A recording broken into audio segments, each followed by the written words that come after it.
bonsoir. Je vais me présenter. Je m'appelle Natalia Gozenko-Boudier et je représente ce soir l'Institut ukrainien en France. Votre Excellence, Monsieur ambassadeur extraordinaire et plénipotentiaire d'Ukraine en France, chère Irina Tsilik. Bonsoir.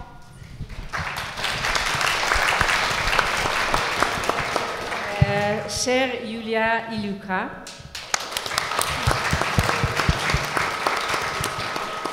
Cher Michel Azanavicius. Bonsoir. Cher Artem Chapai. Chère Irina Dmitrichine. Chère Sophie Magnot. Chers interprètes, Madame et Messieurs. 3 ans ont passé depuis l'escalade de l'invasion russe sur l'ensemble du territoire ukrainien. 3 ans de résistance, de souffrance, mais aussi d'une mobilisation sans relâche. Des gens ordinaires, pour reprendre le titre du livre d'Artem Chapai, font face chaque jour à des épreuves extraordinaires parce qu'ils ont choisi de défendre leur liberté. Face à la guerre menée par la Russie, qui cherche à nous priver de ce droit fondamental, le peuple ukrainien résiste avec courage et détermination. Cette rencontre est un moment de réflexion, un espace d'échange où la culture et la mémoire se rejoignent pour témoigner, dénoncer et transmettre. Car face à la brutalité de l'histoire, la littérature, le cinéma et le journalisme restent des armes essentielles, celles qui permettent de nommer, d'éclairer, de ne pas oublier. Merci à nos invités pour leur engagement et merci à vous tous d'être présents ce soir, aujourd'hui. Grâce à vous, les voix et témoignages des Ukrainiens et des Ukrainiennes résonnent en France. J'aimerais également remercier nos précieux partenaires, la Bibliothèque publique d'information, la Gaîté lyrique, Césure et l'ambassade d'Ukraine en France, pour leur soutien inestimable. Cette rencontre témoigne de l'appui indéfectible que la France porte à l'Ukraine. Merci. Et je passe la parole à Bonsoir. Vraiment juste 2-3 mots pour vous souhaiter la bienvenue de la part de la Bibliothèque publique d'information. Oh, pardon. Qui était très heureuse de co-organiser cet événement avec l'Institut ukrainien, donc avec le soutien de Césure et de la Gaîté lyrique que nous soutenons et que nous remercions vraiment chaleureusement. Et c'est à cette date anniversaire et à ce moment politique particulier, nous sommes particulièrement heureux de recevoir des écrivains et des réalisateurs dont l'œuvre rend hommage à la société ukrainienne qui résiste à la terreur russe depuis des années maintenant. Merci beaucoup d'être venus de si loin, parfois, dans des circonstances pas toujours faciles. Et merci à vous tous d'assister si nombreux à cette rencontre. Merci particulièrement à Monsieur l'ambassadeur de l'Ukraine pour sa présence. Irina Dmitrichine, qui est enseignante, traductrice et présidente de l'Institut ukrainien, nous fait l'amitié d'animer cette discussion. Je l'en remercie et je lui passe tout de suite la parole pour vous présenter plus en détail nos invités. Et je vous souhaite une très bonne soirée.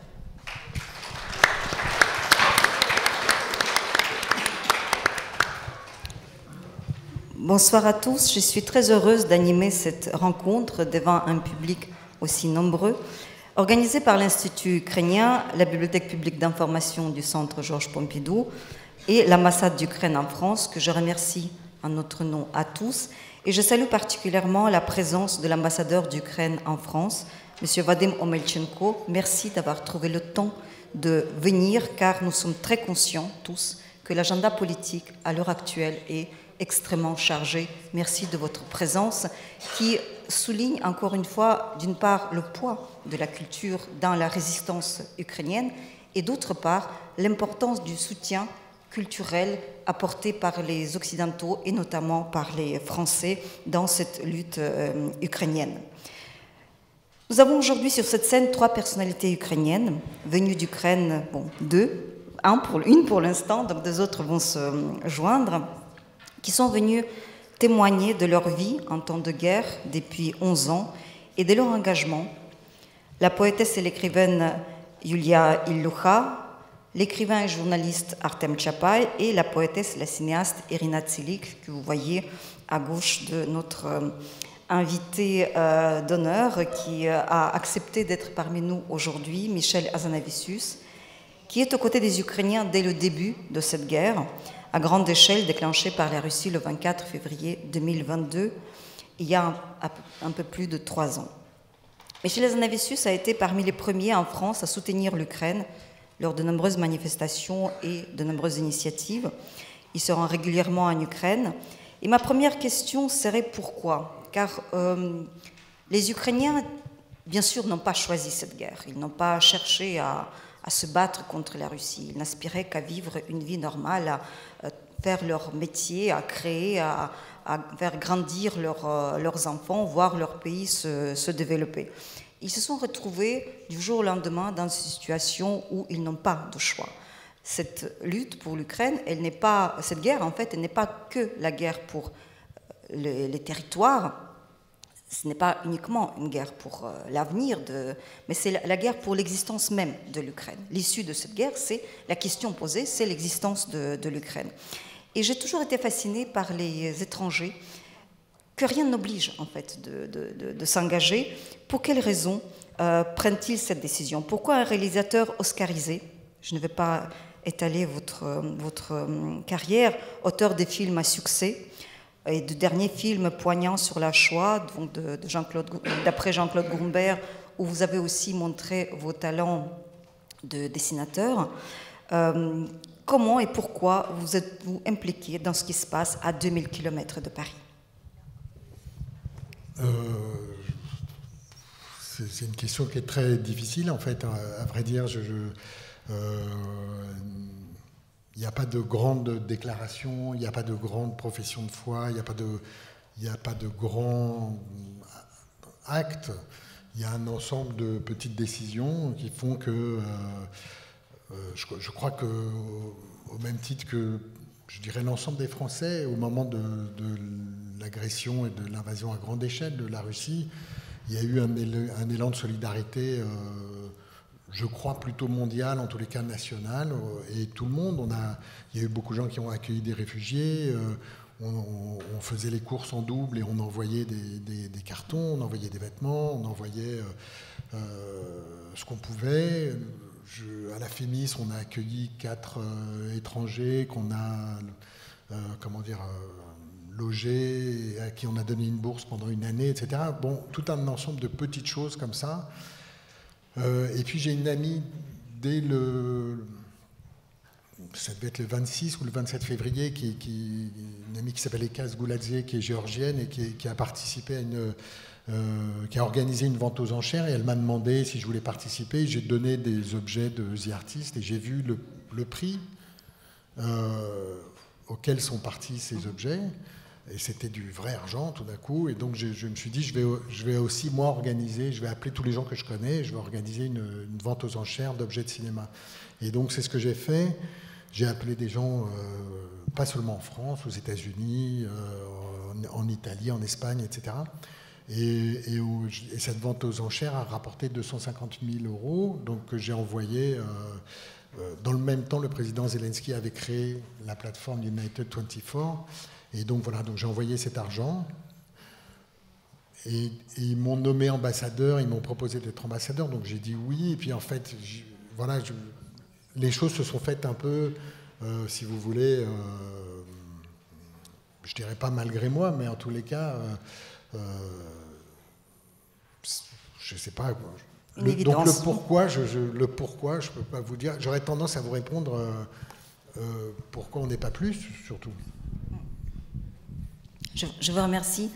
Et je rappelle que vous venez de sortir un magnifique livre tiré de vos dernier passage en Ukraine, vraiment à l'automne 2023, qui a été tiré de vos carnets, de notes prises en Ukraine, carnet Moleskine, et qui a donné donc cette belle édition qui rappelle les codes de Moleskine et qui renvoie aussi à toute l'image que nous avons autour de ces carnets, le travail d'écriture avec Moleskine. Ici, vous avez représenté en fait une galerie de portraits des personnes essentiellement du front que vous avez rencontrées, soit au plus près de la ligne du front, soit dans la capitale, par exemple. Et vous avez agrémenté ces textes de dessins, des portraits de votre main. Donc c'est vraiment une galerie de portraits avec une écriture extrêmement sobre et qui nous renvoie vraiment au plus près de la réalité. Et je voudrais que vous nous parliez un petit peu de ce livre, s'il vous plaît. Oui, bah, ce livre s'est fait un petit peu dans la continuité de ce que je vous ai raconté, c'est-à-dire j'ai été plusieurs fois à Kiev pour différentes occasions et pendant un de ces voyages, j'ai rencontré un homme qui s'appelle Kolya, qui est un chanteur de Kolya Serga, voilà, et, qui est chanteur, j'imagine que plusieurs personnes le connaissent ici. Il a présenté des émissions de télévision, etc. Et puis c'est quelqu'un qui a beaucoup de charisme, qui est très sympathique et avec qui on connecte tout de suite. On est devenus copains. Et puis un jour, il m'a emmené dans un hôpital militaire et j'ai rencontré un acteur qui avait été blessé au front et ça a été une rencontre assez poignante pour moi. Et Kolya m'a proposé, il m'a dit mais viens sur le front, viens rencontrer les combattants, etc. Et entre ces deux, et je lui ai dit oui, ok, je viendrai. Et quand j'ai ces moments passés avec cet acteur qui est mort quelques semaines après que je l'ai rencontré, j'ai eu envie de rendre hommage à ces gens, voilà, que je rencontrais.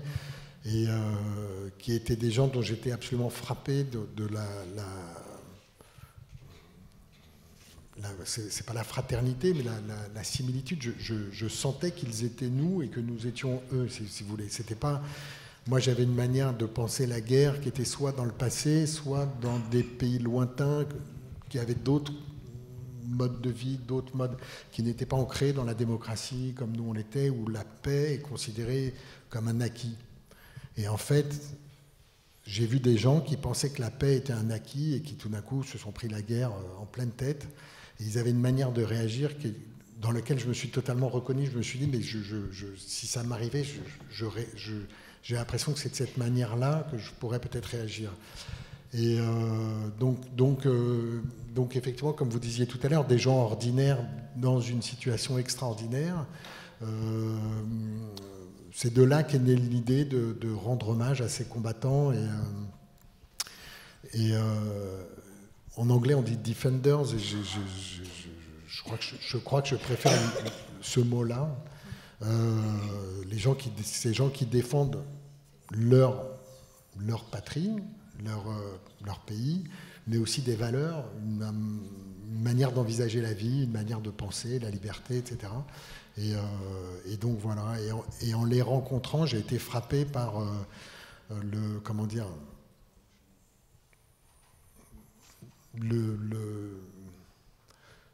ce que je ne sais pas bien à quoi je m'attendais, mais j'ai eu beaucoup plus que ce à quoi je m'attendais. Et l'extrême humanité, la force et la dignité de tous les gens que j'ai rencontrés, et cette humanité qui prend la forme de chacun d'entre eux, en fait. C'est-à-dire, j'avais peut-être peur au début d'avoir peut-être une similitude de destin ou des histoires qui seraient un peu bêtement de ma part, mais je me suis dit, peut-être que ce serait un peu toujours la même histoire. En fait, ce n'est jamais la même histoire. Et quand on parle de guerre, et quand on parle de mort, et quand on parle on a du mal à comprendre que un chiffre, c'est pas un chiffre, c'est une addition d'unités. Et chaque unité, c'est un destin, c'est quelque chose qui a été construit, c'est une vie, c'est des amis, c'est de la famille, voilà. Et tous les gens que j'ai rencontrés sont des gens qui ont tout abandonné ou tout sacrifié, voilà, au nom d'une idée qui est plus, qu'ils considèrent, je crois à juste titre, plus forte, plus grande que leur vie. Qui transcende en fait leur existence. Exactement. Il y avait quelque chose de très noble, voilà, et de très digne là-dedans. Et on sent dans votre écriture cette extrême tendresse, prudence et délicatesse en fait avec laquelle vous traitez ces personnages, parce que vous êtes conscient de toucher, j'ai l'impression, à quelque chose qui nous dépasse, et quelque chose qui est extraordinaire dans la vie des gens normaux, dans la vie des Européens, qui en fait, quand vous ouvrez en parlant de Kiev, d'un café de Kiev, on pourrait se retrouver à Londres et on a l'impression d'avoir les mêmes personnes, mais en fait, ce ne sont pas des mêmes personnes, ils ont été confrontés à des choses beaucoup plus graves, et surtout, elles ont soutenu ce défi. Ils ont répondu, pour la plupart avec honneur et beaucoup de courage à ce qui leur arrive. Donc je ne saurais trop vous conseiller la lecture de ce livre qui ne se lit pas d'une traite, et qui, je pense, qu'il ne faut pas lire d'une traite. Il faut lire un portrait, revenir sur les dessins du portrait, parce que c'est là où on reconnaît les traits, on essaie de reconnecter avec ce qu'on vient de lire, ce qu'on voit. Je ne sais pas si vous voulez expliquer comment vous les avez fait, les dessins. En tout cas, ce côté, ces coups de crayon, en fait, ajoutent à cette palette chromatique extrêmement sobre, donc noir et blanc, du texte, et qui peut être aussi quelque chose qui vous est cher. Oui, je trouvais que alors, moi, mon métier, c'est de faire des films, mais étrangement, j'ai pressenti et j'ai pensé que la meilleure manière pour moi de connecter avec ces gens, c'était d'y aller avec du papier. Le visuel. Oui, un crayon et du papier. Et c'est vrai que quand on se parlait, on se regardait dans les yeux, il y avait une interprète, donc quand il me parlait en ukrainien, on se regardait. Ensuite, elle me traduisait, j'écrivais. Et puis quand je posais la question, je les regardais. Et il n'y avait pas un troisième œil, il n'y avait pas cette caméra qui aurait perturbé. Donc on était dans une forme d'intimité. Et parfois, il y avait juste le bruit de la pointe du crayon sur le papier. Il n'y avait que ça. C'était des moments très étranges. Alors, je passais beaucoup de temps avec eux. Je passais en règle générale peut-être 2 heures, parfois plus, et parfois un peu moins aussi, mais donc j'avais pas le temps en plus j'allais pas leur demander de poser, etc. Donc les dessins, je prenais des photos très vite fait comme ça avec mon téléphone, et puis et je les ai refaits après, voilà. Et effectivement, je voulais des dessins sobres, enfin pas, je voulais pas faire d'effets, de style, etc. Donc j'ai fait des dessins que j'espère être fidèles. Et poignants, oui. Voilà, j'espère qu'ils se reconnaîtront. Oui, particulièrement lorsqu'on lit que certains portraits, certaines personnes que vous avez rencontrées, que vous avez aimées, en fait, ne sont plus. Et peut-être d'autres, au moment même où nous en parlons, vont perdre la vie, et c'est la logique, malheureusement, de la guerre.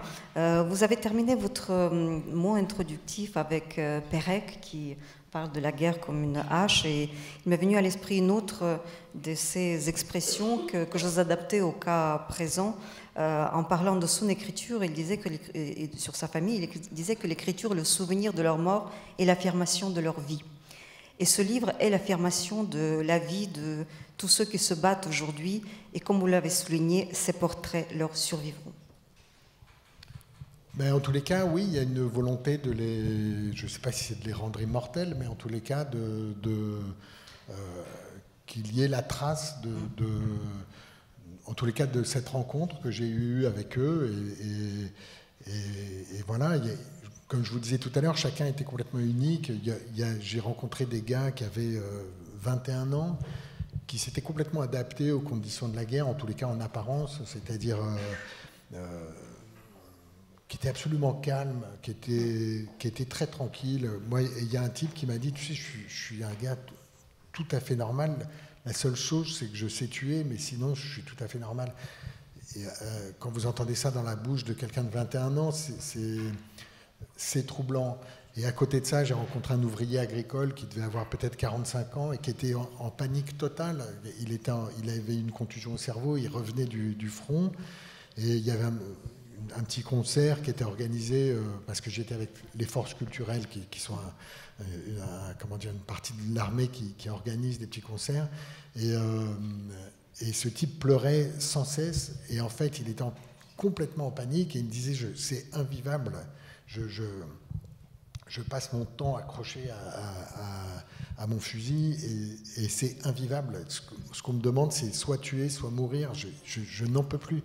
Et en fait, et chacun, à sa manière, était à un endroit de l'humanité. Et donc voilà, donc c'est ça que j'ai essayé de retranscrire et effectivement de leur donner. Ce serait très prétentieux de dire que de les rendre immortels, mais en tous les cas, de leur donner une trace écrite de cette rencontre. Je vous remercie beaucoup parce que je pense qu'on ne se rend pas compte, au stade actuel, il y a bien sûr les combats, on ne se rend pas compte de cette bombe à retardement, de ce traumatisme qui va advenir après la fin de la guerre. Et on peut penser aux gueules cassées en France après la Première Guerre mondiale, avec ces dizaines de milliers de personnes amputées ou avec différents degrés de traumatisme physique ou psychique. Et ça, c'est quelque chose que l'Ukraine devrait... Il se prépare déjà à affronter et il faut que nous en soyons conscients aussi. Oui, mais j'étais déjà, je crois que c'était en septembre 2023, j'ai été à Kiev justement pour un colloque qui avait été organisé par Olena Zelenska, justement sur déjà l'après, c'est-à-dire comment réfléchir et comment penser comment faire avec ce traumatisme de l'après-guerre. Je dirais qu'il y a quand même une grande chance, si on peut parler de chance, mais en tous les cas, il y a un atout, c'est qu'il y a quand même chez tous les combattants que j'ai rencontrés la conscience d'être du bon côté de l'histoire. Et c'est quelque chose quand même qui va, je crois, beaucoup les aider, parce qu'on ne peut pas comparer d'une certaine manière, ça va être pire pour les soldats russes, ça je crois, mais on ne peut pas les comparer par exemple aux vétérans de la guerre du Vietnam américains qui n'étaient pas du bon côté. J'ai rencontré également, je vous dis, un autre soldat de 21 ans qui lui avait perdu une jambe et un bras, et il me disait d'une part qu'il n'avait qu'une envie, c'était d'y retourner. Il savait très bien qu'il ne pouvait pas, mais ça ne l'empêchait pas d'appeler son commandant pour lui demander. Et surtout, il m'a dit, mais moi j'ai eu une chance incroyable, j'ai écrit l'histoire de mon pays, on est la génération qui avons écrit l'histoire de notre pays, et je crois que c'est quelque chose qui va beaucoup aider tous ces soldats. C'est incontestablement ce qui porte, tout le monde sait pourquoi il se bat et pourquoi il résiste, oui, aussi bien au front qu'à l'arrière-front. À votre gauche, donc, il y a notre première invitée qui est la plus proche de vous de par son métier. Irina Tsilek est cinéaste dont le documentaire « The Earth is Blue as an Orange » a raflé énormément de prix, dont le prix Sundance en 2020. « The Earth is Blue as an Orange » est la traduction anglaise de la ligne des Loirs, la terre est bleue comme une orange, mais bon, les lois du genre, la première entrée, si vous voulez, dans les tablettes du cinéma se fait en anglais. Donc même en France, ce film a été diffusé sous sous-titres anglais, mais rappelons que c'est quand même une ligne d'un poète français. Et ce film, ce qui vous réunit tous les deux dans ce film, c'est que vous avez montré la magie du cinéma, chacun à sa manière. Je pense que tout le monde connaît The Artist, donc je ne vais pas revenir là-dessus. Je dirais seulement quelques mots sur l'histoire du film d'Irina Tsilek, qui est l'histoire d'une mère de famille qui vit avec ses enfants donc dans une zone frontalière et qui, grâce au cinéma, parvient à, sinon leur faire oublier, en tout cas adoucir l'existence et de trouver un échappatoire à tous leurs problèmes. Irina, je propose qu'on montre l'extrait et que vous réagissiez après, que vous nous expliquiez un petit peu le film, les raisons, etc.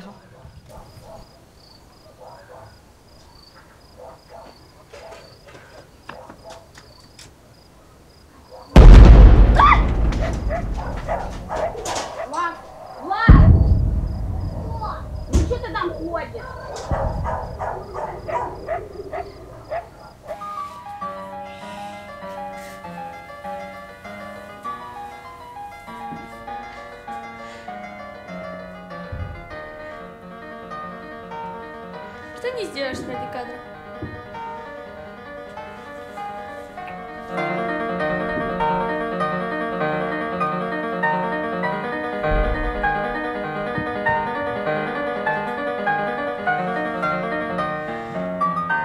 Темный экран, звуки бьющегося стекла, крик «Мама!», топот ног.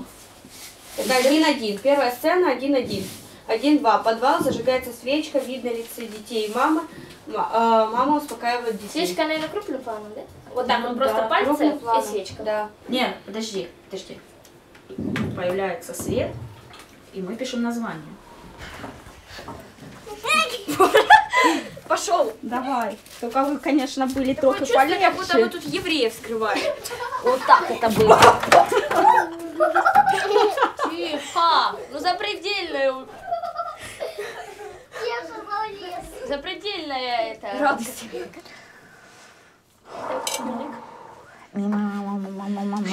Тихо. Так, готовы? Актеры готовы? Ты готов? Ты готов? Все, камера. Камера пишет. Мотор. Мотор тоже пишет. Итак, «Життя за правилом». Сцена 1, кадр 2А, дубль 2. Начали.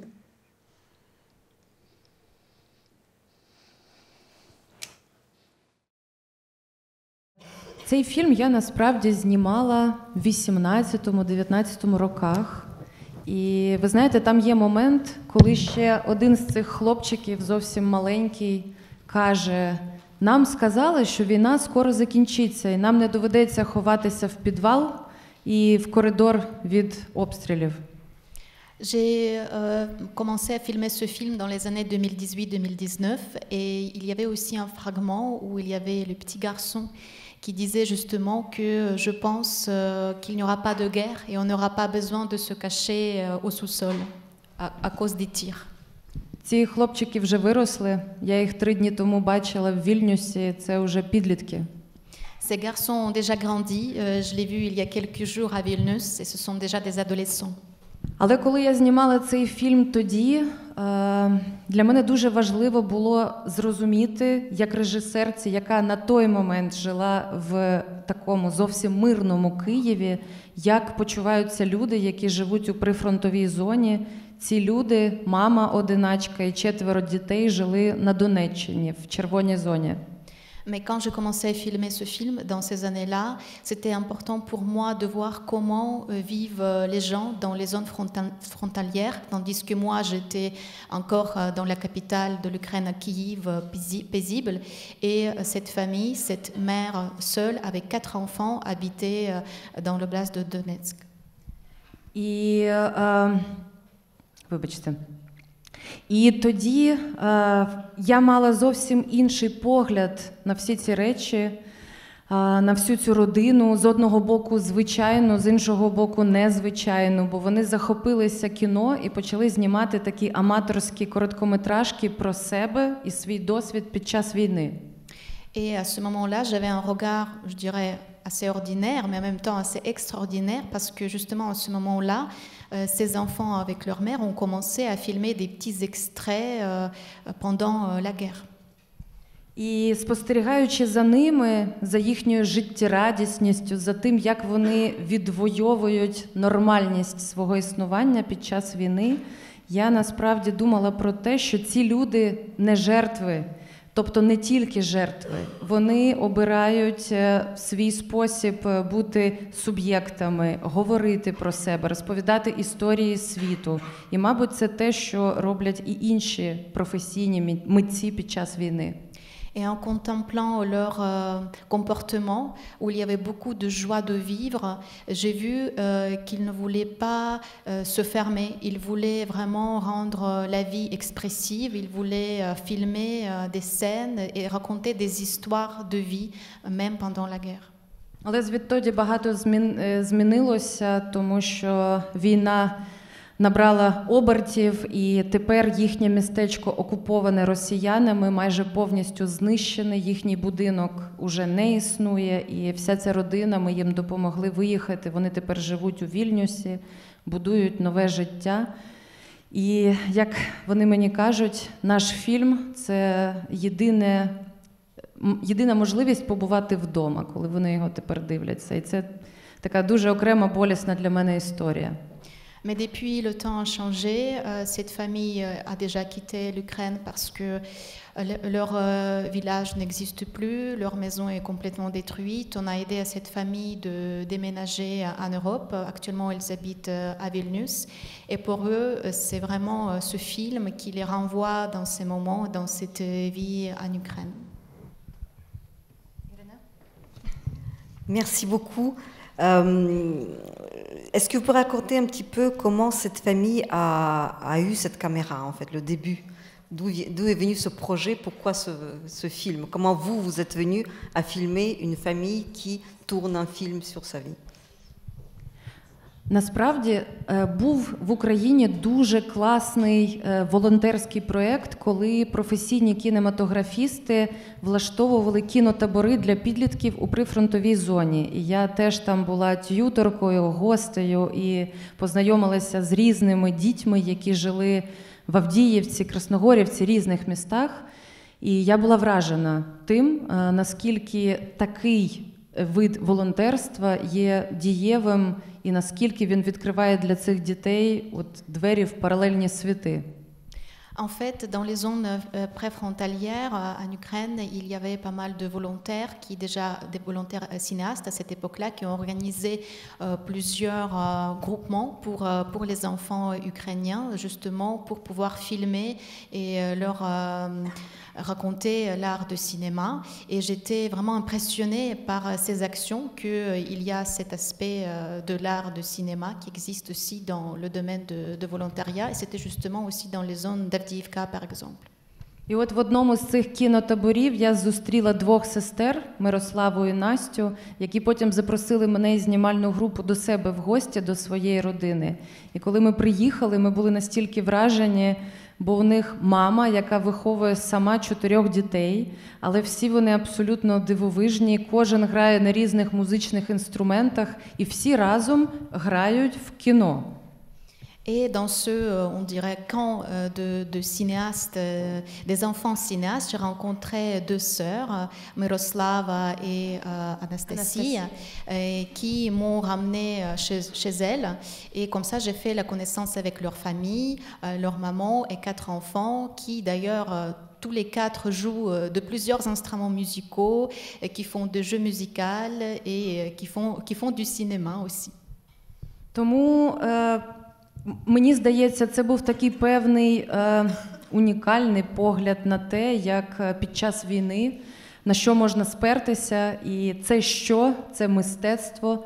Я сама, мабуть, як режисерка, продовжую себе переконувати в тому, що воно має значення і має свою особливу суперсилу. І цей фільм для мене був якраз таким способом розібратися в цьому, передусім з собою. Et pendant cette période-là, j'ai découvert un nouveau regard sur l'art en tant que cinéaste, un nouveau regard sur le cinéma. J'ai compris quand même que l'art est très important pendant la guerre et qu'il y a une énorme force dans cet art de cinéma. Et cela m'a aidé justement d'ouvrir de nouveaux regards, tout d'abord même personnellement en tant que cinéaste sur cet art. Merci beaucoup. Je vous propose de regarder le 2e extrait, une sorte de making-of, pour montrer comment, vous avez vu que les enfants écrivaient eux-mêmes le scénario, et maintenant comment le film se faisait.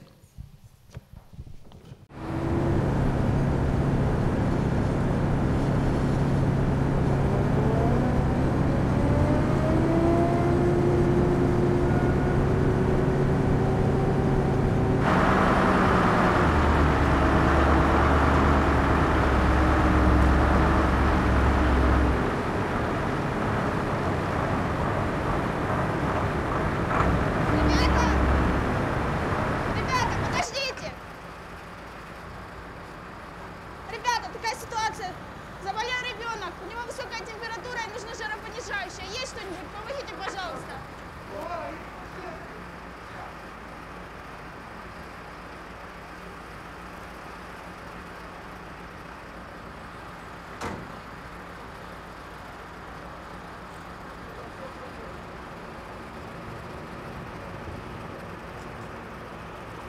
Спасибо вам большое.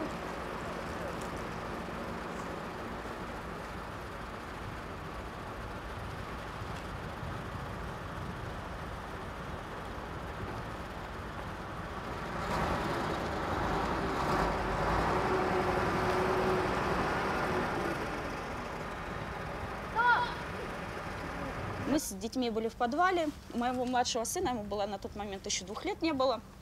Поднялась температура 39,5. Ну, денег уже не было, аптеки не работали, лекарств нету. Ситуация критическая, у ребенка жар. Куда бежать, что делать, ну, было, в общем, неизвестно. Рядом с нами находились военные. Единственное, к кому мы могли обратиться, это к военным.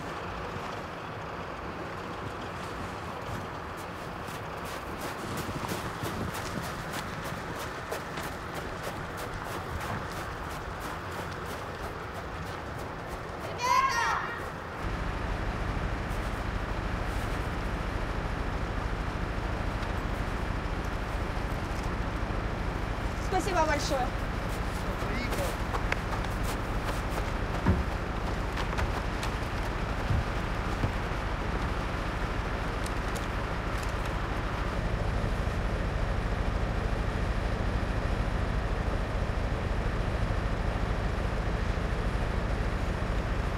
Ребята, спасибо большое. Вы такие молодцы.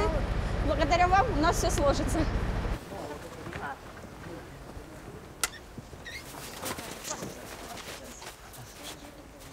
Не улыбаемся и говорим кино! Кино!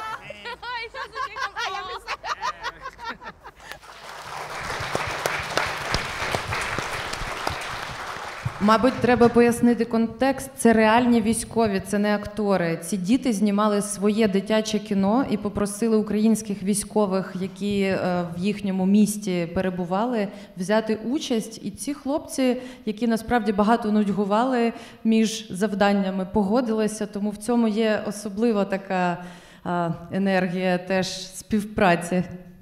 Il faut bien sûr ajouter, je pense que ce ne sont pas des acteurs, ce sont des vrais militants, des vrais soldats qui, entre les missions militaires, ont consenti à la demande de ces enfants d'être filmés dans leurs films.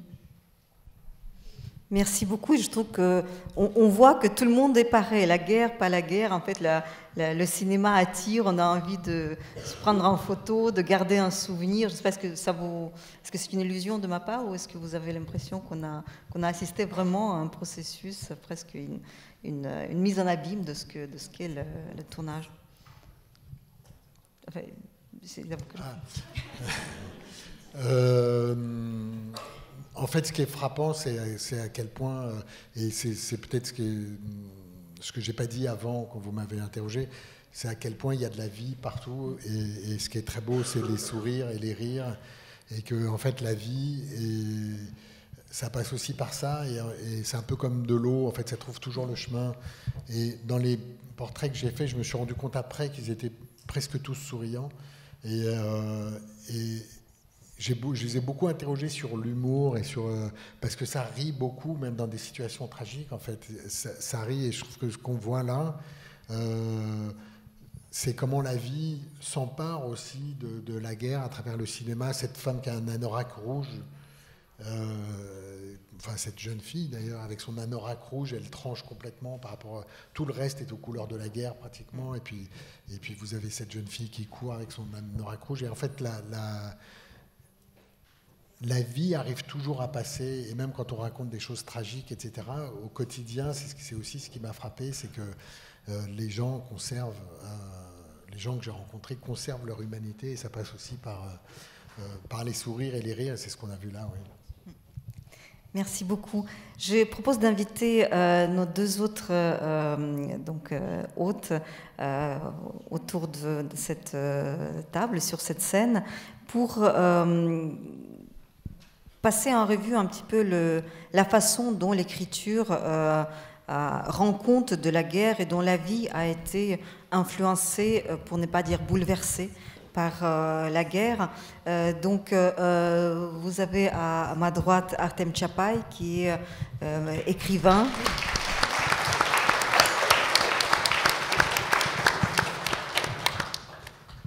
qui est écrivain important en Ukraine, auteur de nombreux livres, dont trois en fait ont été traduits en France. Les deux premiers sont d'avant la guerre. Et le dernier, donc celui autour duquel nous allons parler, est une série de reportages, de textes écrits pendant la guerre, intitulé « Les gens ordinaires ne portent pas de mitraillettes », et qui étaient ces récits, en fait, ces sketchs, ces images de la façon dont la guerre s'est introduite violemment dans la vie des gens ordinaires. Et il y a Illucha, qui est une poétesse et écrivaine qui vient de la région la plus à l'est de l'Ukraine, de la ville de Kharkiv, qui est constamment bombardée et qui a fait une galerie de portraits des femmes. Donc c'est à chaque fois des petits récits, des petites perles qui commencent toujours par l'anaphore. En fait, c'est toujours la même chose, une femme qui. Et donc nous allons commencer par la lecture des extraits de nos trois auteurs donc réunis sur ce thème de la façon dont la guerre a éclaté dans leur existence. Je remercie beaucoup Sophie Magnaud d'avoir accepté en très peu de temps de prêter sa voix à cette lecture, et nous allons commencer par le texte d'Artem Tchapaï et l'histoire de la tente magique. Une nuit, dans l'obscurité de février, ma femme et moi nous sommes réveillés dans notre appartement sur l'île de Roussanivska, au beau milieu du Dnipro, à Kiev. Les murs tremblaient sous les explosions dont la vibration se ressentait jusque dans la colonne vertébrale. Ma femme a regardé l'obscurité et a dit « Ça y est ». Bien évidemment, nous avions une valise d'urgence préparée à l'avance, comme l'avait conseillé le gouvernement. Plus précisément, c'était un sac à dos d'urgence. Mais nous n'y croyons pas. Jusqu'au dernier jour de la paix, nous ne croyons pas que cela pourrait se produire. C'est impossible. Après tout ce qui s'est passé en Europe, dans l'Europe du XXIe siècle, il est impossible qu'un pays décide d'attaquer un autre pays. N'est-ce pas? Ce n'est pas possible. Pas possible. Les temps ont changé, ça ne peut pas arriver. La dernière nuit de paix, nos enfants ont dormi sous une tente. Nous avions, nous aurons une tradition familiale. Parfois, si les enfants étaient sages, je posais au milieu de la pièce une tente et je me couchais entre mes deux fils. Ils adoraient ça, et moi aussi. On faisait comme si on se préparait à des randonnées pour quand on sera plus grand. En réalité, l'essentiel était que les enfants s'endorment dans mes bras. Je rejoignais ensuite ma femme dans notre chambre sur notre matelas orthopédique. Quand on a dépassé la quarantaine, il est difficile de dormir sans se faire mal au dos sur un petit tapis de randonnée sur le parquet. Ce soir-là, les enfants n'étaient pas vraiment sages. Ils se disputaient. Le cadet avait refusé de se brosser les dents. Mais nous avons décidé au dernier moment de leur accorder une amnistie et nous avons monté la tente. Je me réjouis encore de cette décision. Je suis heureux que, le dernier soir de paix, mes deux petits garçons se soient endormis dans mes bras. Je pensais que je serais le seul à m'en souvenir, mais non. Il n'y a pas longtemps, mon grand fiston, réfugié en Allemagne, m'a dit « Quand la guerre sera terminée, mon plus grand rêve est de m'endormir avec toi sous la tente, à la maison. Parce que je me souviens que lorsque la guerre a commencé, nous ne l'avons pas pliée. »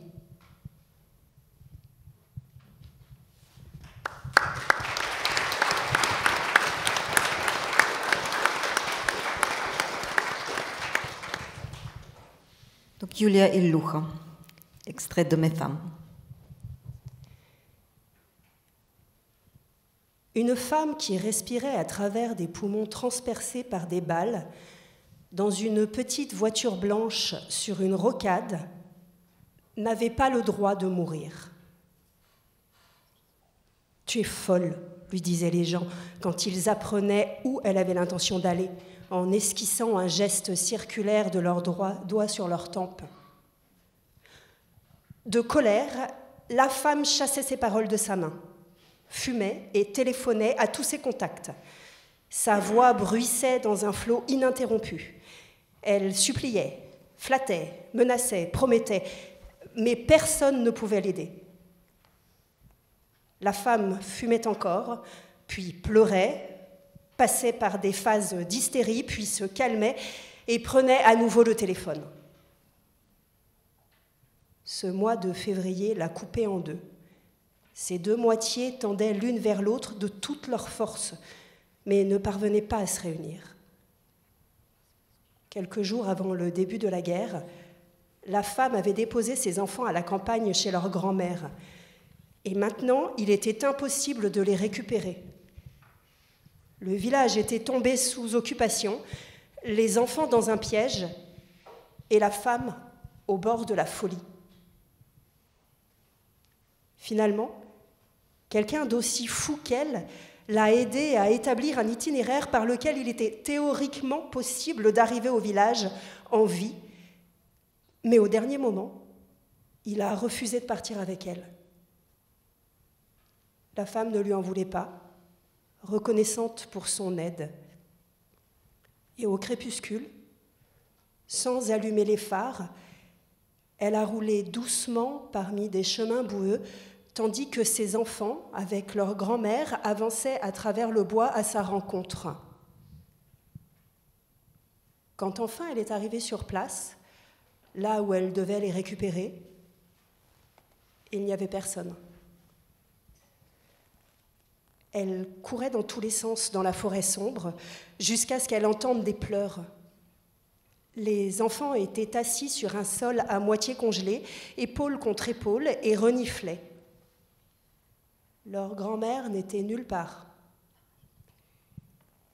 La fille aînée, âgée de 7 ans, secouée par des sanglots qui l'étouffaient, a expliqué que grand-mère avait explosé, qu'ils avaient pris peur et s'étaient enfuis. La femme a enfourné les enfants effrayés dans la voiture et s'en est allée en sens inverse par la même route. Cette fois, elle n'a pas eu autant de chance, excepté le fait que c'est elle qui a pris toutes les balles. Les enfants n'en ont reçu aucune. Et surtout, ils sont passés. Dans un râle, la femme a appuyé sur l'accélérateur et s'est dit qu'elle n'avait pas le droit de mourir alors que ses enfants étaient derrière elle.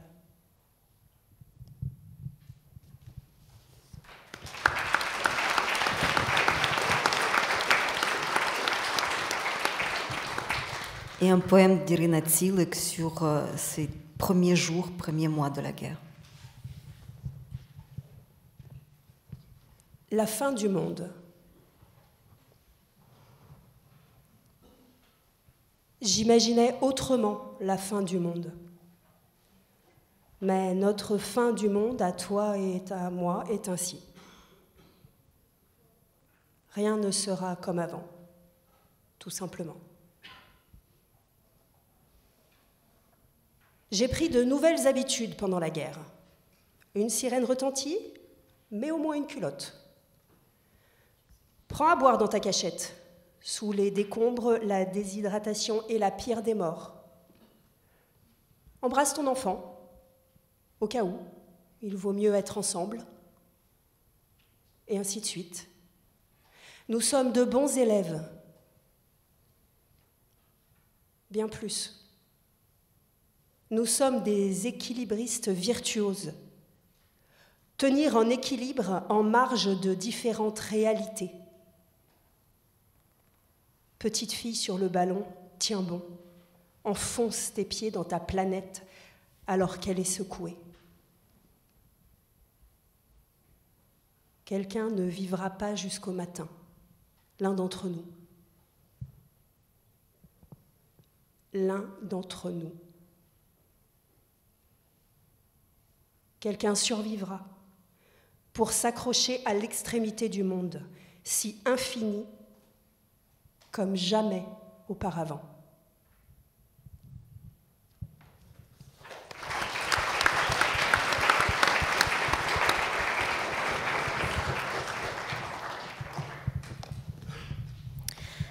Je pose la question à nos trois intervenants. Est-ce que vous voulez réagir, ajouter, dire quelques mots sur ce qu'était ce début de guerre, où vous étiez, ce que vous avez ressenti, ce que vous avez fait?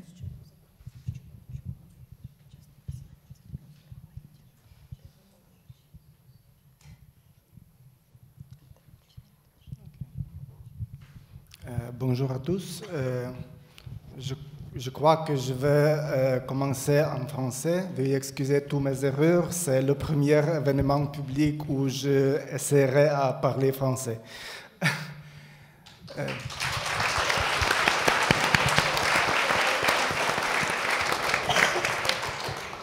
Alors, le premier texte était un texte de mon livre, Les gens ordinaires ne portent pas de mitraillettes. Et moi, je me crois un de ces gens ordinaires. Je me croyais un pacifiste toute ma vie. Mais la guerre a commencé pour moi. J'ai été forcé d'évacuer mes enfants.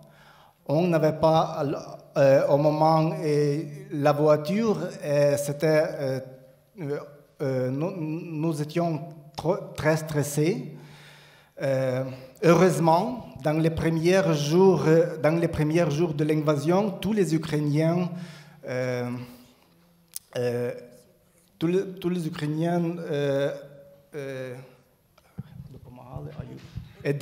ont aidé. Alors,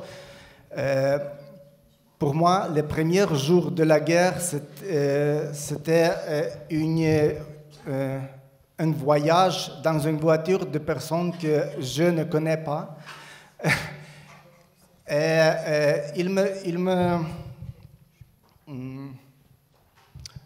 J'avais besoin seulement d'un jour pour décider que je veux envoyer mes enfants à l'étranger, mes enfants et ma femme à l'étranger et retourner pour combattre, parce que j'avais beaucoup d'honte pour me sentir une victime.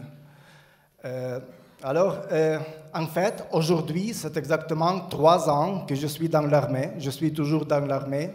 Je retourne à l'armée demain matin.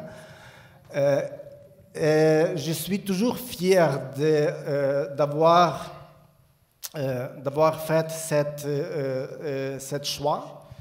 Je suis déprimé, c'est vrai. Tout le monde qui est dans l'armée est déjà trop fatigué, mais on est toujours très fiers. En fait, dans ce livre, Les gens ordinaires ne portent pas de mitraillettes, je fais référence à la résistance française pendant la Seconde Guerre mondiale. J'écris comment, quand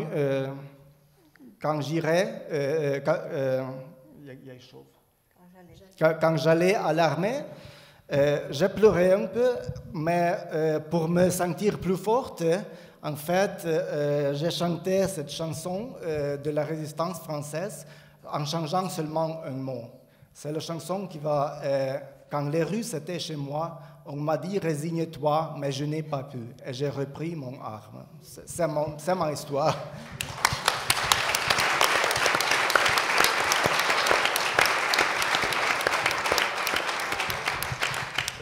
Je vous propose d'enchaîner avec un autre extrait d'Artem Tchapa, justement sur son engagement. Nous étions parfaitement conscients de vivre sur un tonneau de poudre. Depuis 2014, quand la Russie après une puissante campagne de propagande, s'était emparé de la Crimée et avait provoqué un conflit au Donbass. D'ailleurs, à l'époque non plus, je n'avais pas cru que cela puisse arriver en Europe au XXIe siècle. Je me souviens avoir appelé mes amis de Crimée dans les premières heures du conflit. Il paraît qu'il y a chez vous des petits hommes verts armés mais sans signe distinctif. C'est un fake, n'est-ce pas? Non. Depuis, nous savons que la soi-disant russophobie n'est pas vraiment une phobie, car l'Empire russe peut à tout moment faire une nouvelle saloperie. On n'y pensait pas, tout simplement.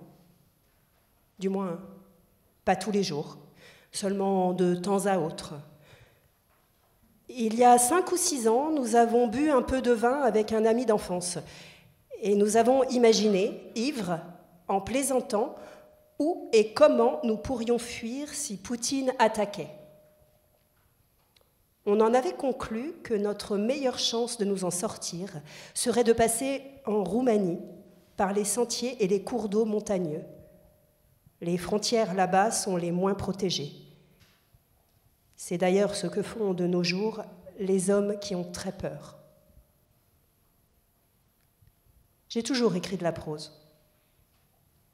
Mon unique poème d'adulte commençait par ces mots : « Lorsque viendra la guerre, je serai déserteur. »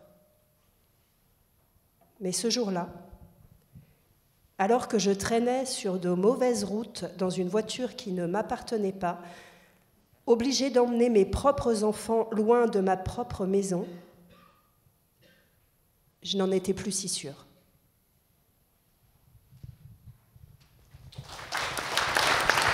Merci.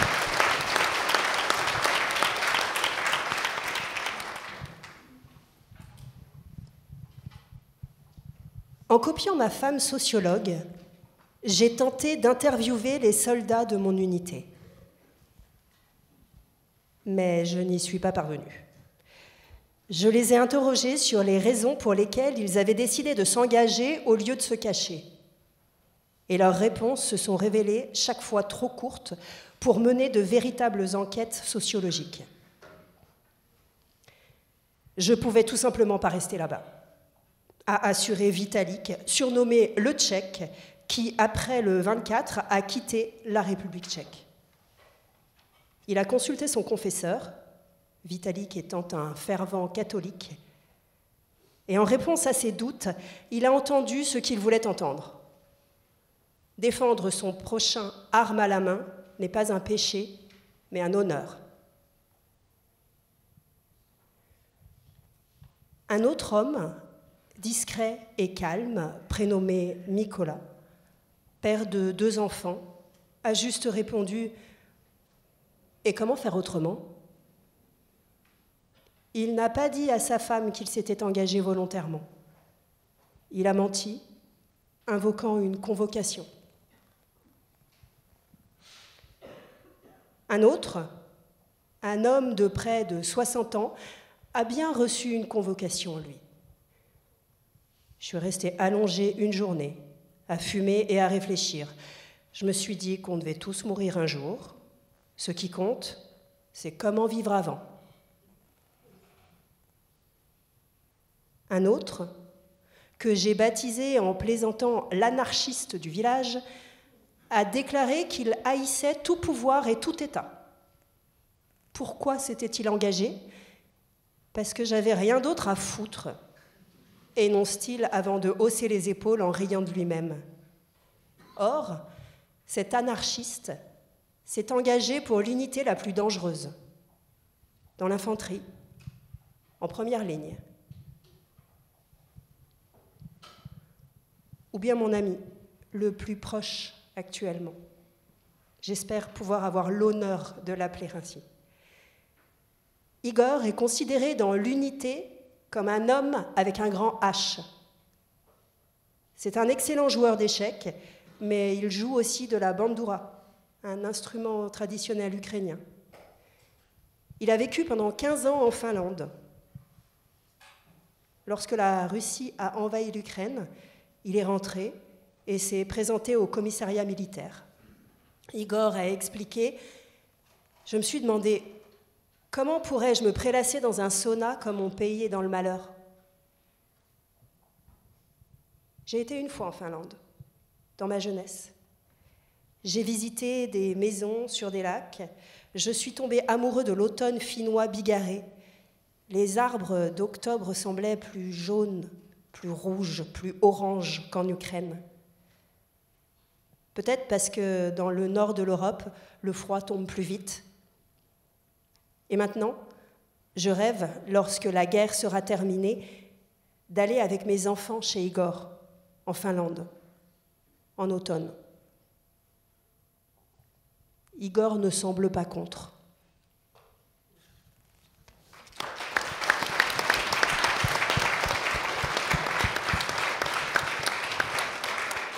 Je voudrais ajouter quelque chose. Igor est mort pour la missile russe, un an depuis que je l'écris. Alors, je ne vais pas à Finlande. Quant à Vitalik, le Tchèque, il est blessé, mais heureusement, il vit toujours. L'anarchiste, en fait, est un déserteur maintenant, mais je ne le juge pas parce qu'il a vécu beaucoup.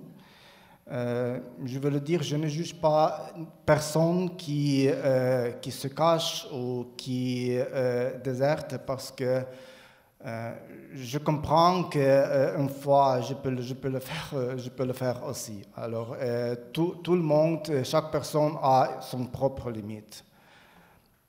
Alors merci.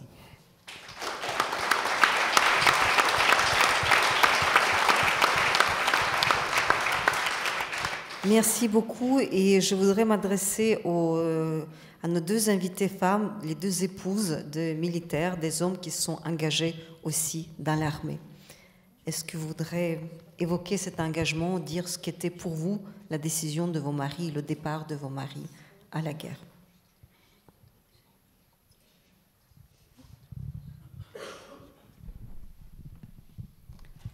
Я сама з Харкова, міста, яке знаходиться буквально за 40 кілометрів від російського кордону.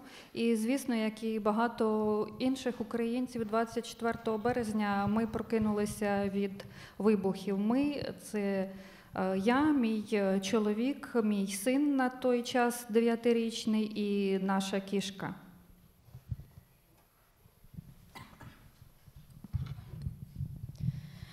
Moi, je suis originaire de la ville de Kharkiv. Comme vous savez, c'est la ville qui se trouve à 40 km seulement de la frontière russe.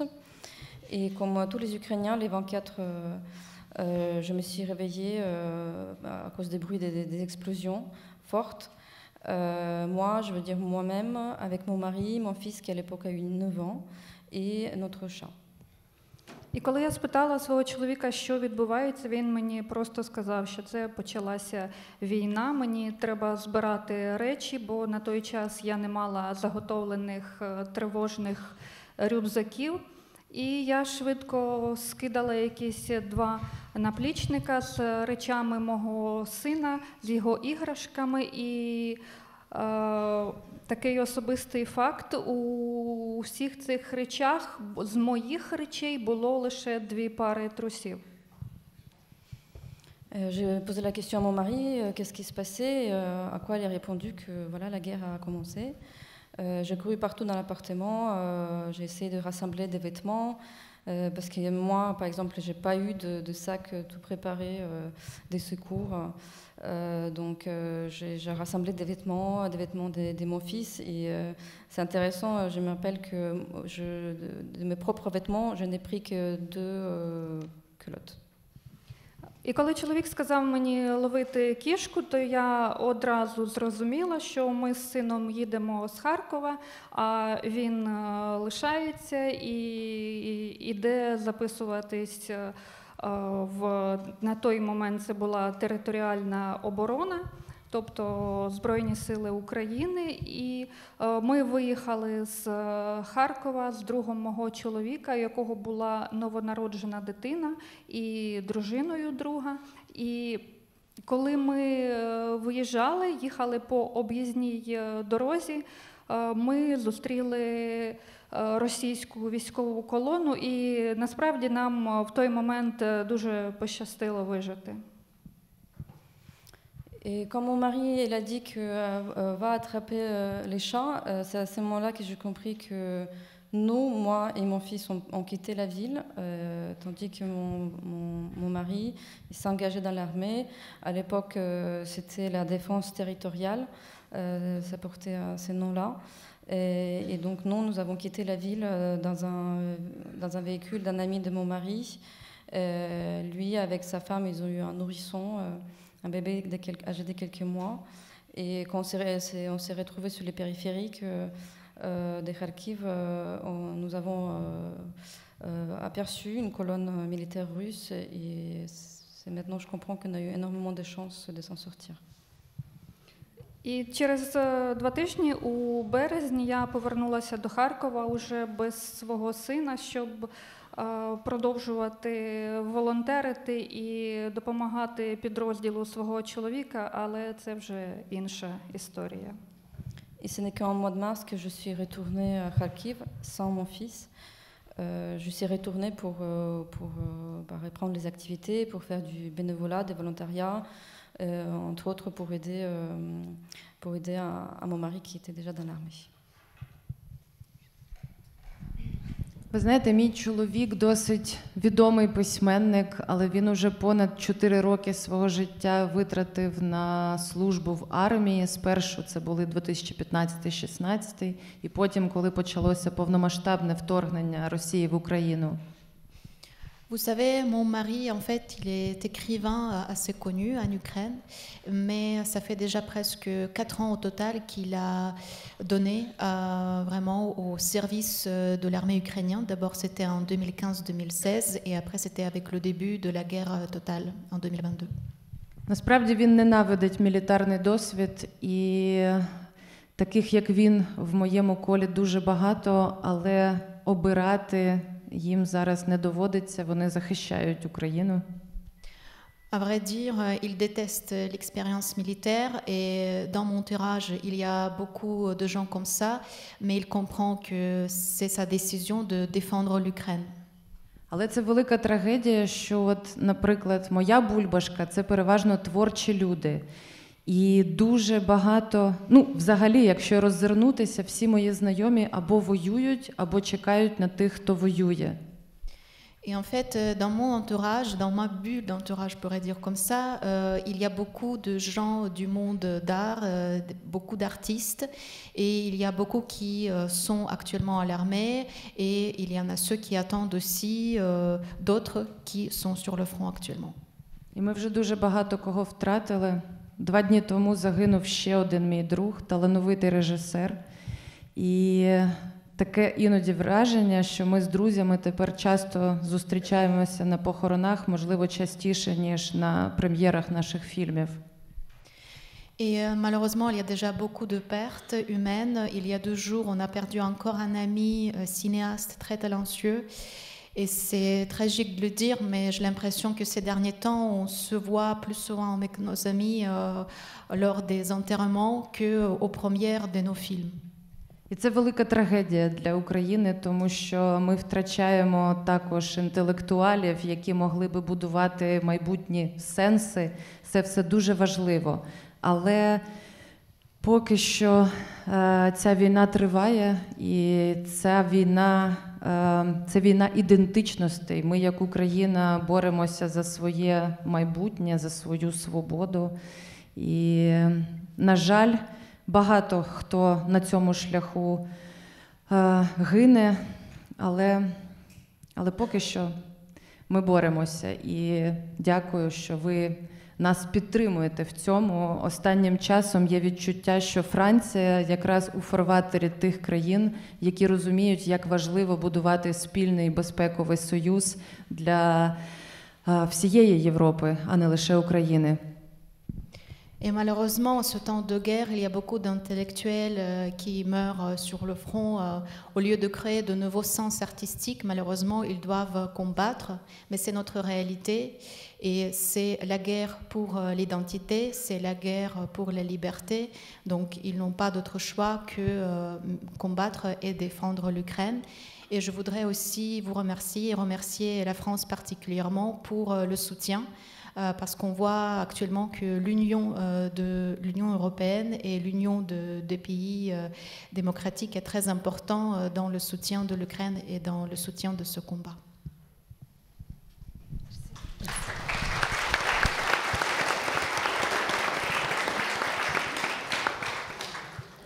Je propose de faire une nouvelle série de lectures, justement, la guerre côté civil. Comment vivent les épouses et ceux qui sont restés de l'autre côté. Donc, Irina Tsilek, les couteaux.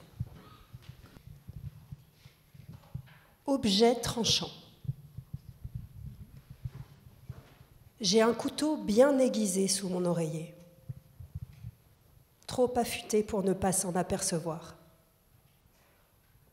Le matin, je compte les coupures et dissimule sous de longues manches mes malheureuses tentatives de serrer mon passé dans mes rêves. Telle une vraie cachotière, j'élève mon fils le jour, je travaille, je vais au cinéma. Le soir, j'enlève ma robe et je regarde mon corps. Une éternité.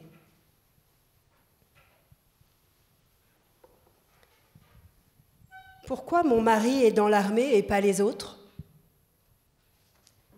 Cette question repose sous mon oreiller. Elle ne disparaît pas.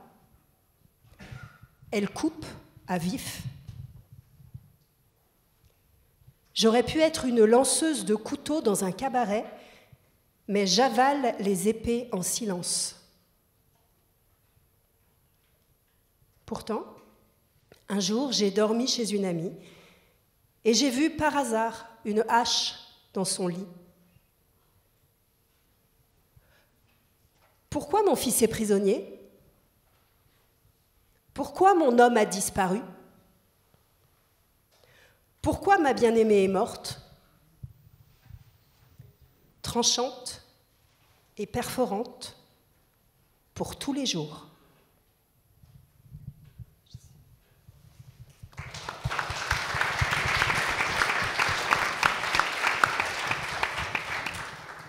Julia Iloucha, un extrait suivant sur le tatouage.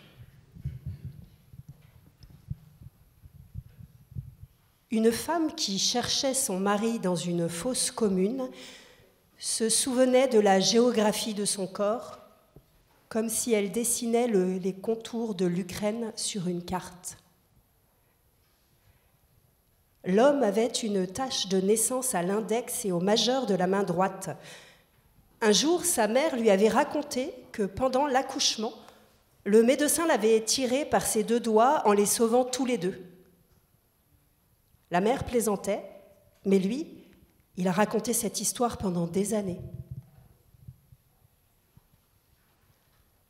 L'homme avait une dent cassée, la 4e en haut à gauche, ce qui ne se voyait pas trop à condition de ne pas faire de larges sourires. L'homme jouait au foot. L'automne dernier, il avait heurté l'attaquant de l'équipe adverse, ses mâchoires avaient claqué, ses dents avaient craqué. Avant cette guerre, il disait en plaisantant qu'il faudrait remplacer cette dent. L'homme avait un tatouage, une manchette avec un loup au croc menaçant et des runes. Pendant des années, il avait caressé l'idée de se faire ce tatouage. Il avait même fini par en faire une esquisse. L'image s'était révélée sur son corps de manière inattendue. Sous un certain angle, le loup souriait. L'homme avait une cicatrice, une opération sur le genou datant de plusieurs années, la conséquence d'une pratique footballistique passée qui devait devenir sa profession. Les bords irréguliers de la vieille suture ne se voyaient pas sous son pantalon et l'homme portait rarement de shorts. Son genou lui faisait souvent mal quand la météo changeait.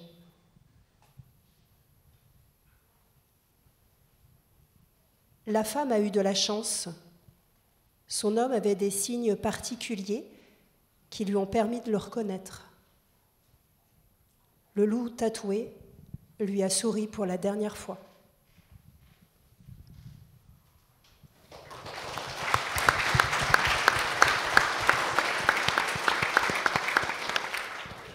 Et le dernier extrait également de Julia Illucha, qui vous rappellera une photo qui nous a bouleversés tous au printemps 2022.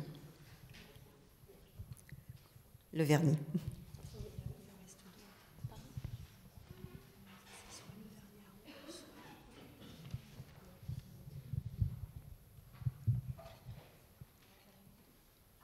Une femme avait longtemps hésité sur sa couleur de vernis à ongles et s'est arrêtée sur la couleur rouge. Vous êtes sûre ?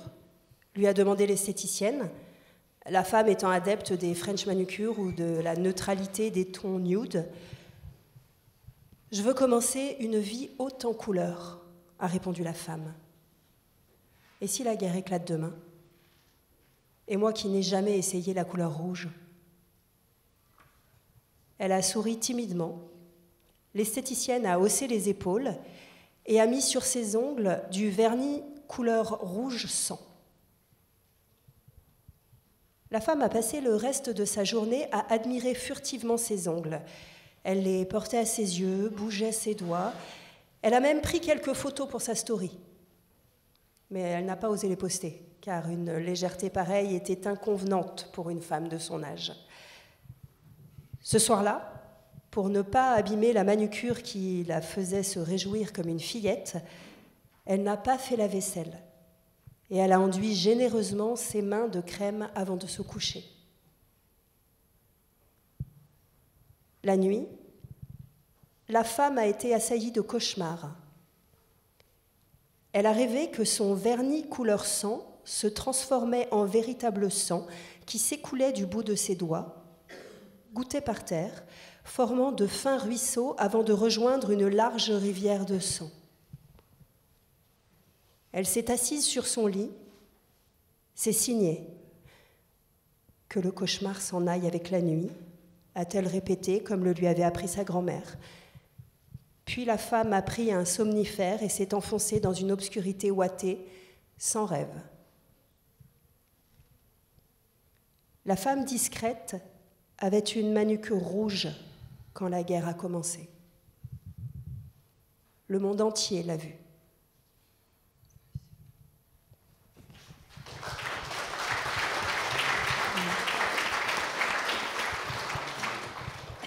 Et donc il s'agit d'une photo d'une main de femme tuée dans la région de Kiev. Et on voyait sur cette photo le vernis rouge et un porte-clés avec le drapeau européen. Je voudrais qu'on revienne sur le côté militaire et peut-être je profite pour vous reposer la question, quand vous êtes allé au front, qu'est-ce que vous avez vu, qu'est-ce que vous avez constaté ?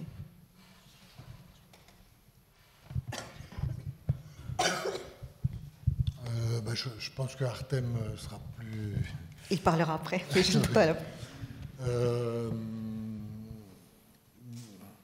Ce que j'ai vu, en fait, c'est exactement ce que racontait Artem, c'est-à-dire j'ai vu des gens normaux qui ne pensaient pas du tout que la guerre pourrait arriver, des gens qui ont été absolument surpris par l'ampleur de l'attaque. Ça, c'était vraiment quelque chose que tous m'ont raconté.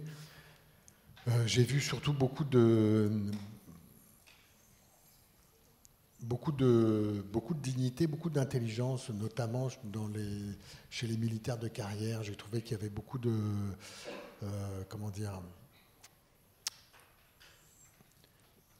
Ça ne correspond pas à l'idée que j'avais de l'armée. J'ai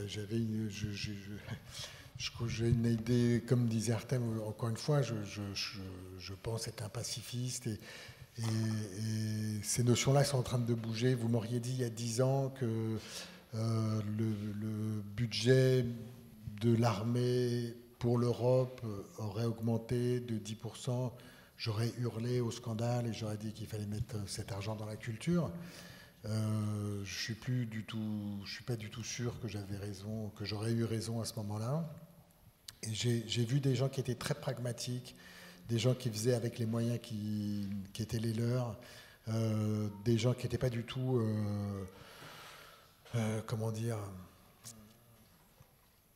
qui étaient pragmatiques. Il y avait une intelligence de la situation, une intelligence des hommes, et une intelligence de ce qu'ils étaient en train de vivre qui m'a absolument frappé. Je trouvais qu'il n'y avait pas, par exemple, tout le côté protocolaire de l'armée, les insignes, les saluts, les trucs, la hiérarchie, tout ça a été vécu d'une manière beaucoup plus simple et beaucoup plus humaine.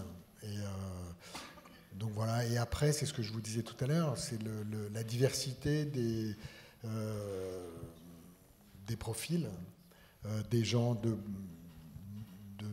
d'âge différents, d'endroits de la société différents. Si je parle non pas des militaires de carrière, donc beaucoup d'engagés, quelques appelés, mais beaucoup d'engagés, des engagés dans les premiers jours.